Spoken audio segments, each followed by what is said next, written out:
jungle. Then the lion came upon an elephant. Once again, he roared out the question, "Who is the king of the jungle?"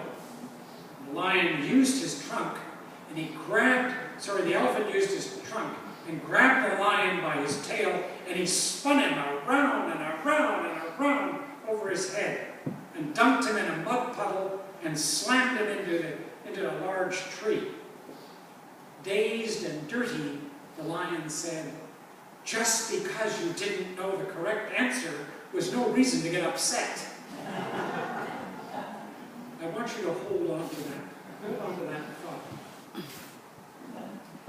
A theological college in the United States invited to their annual conference a renowned professor as their guest lecturer.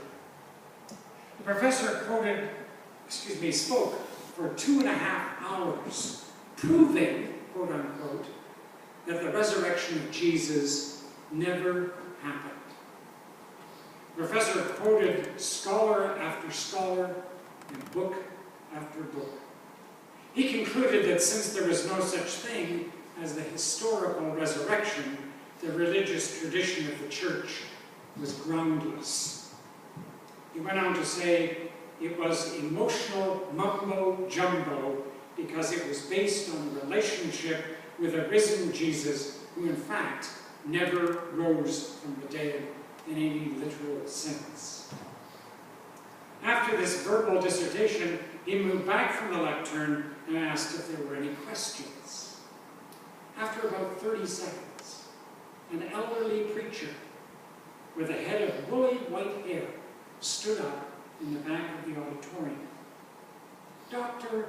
Professor, I have one question," he said, and all eyes turned on him. So he reached into his sack lunch, and he pulled out an apple, and he began to eat it.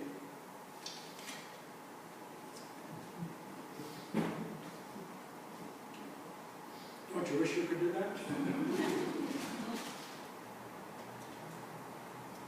And crunch. My question is a simple question.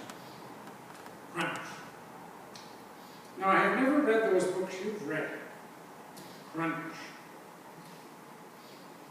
I can't recite the scripture in the original Greek.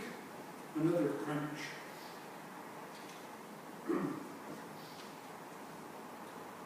I know nothing about Niebuhr or Heidegger, and crunched, and he finished his apple.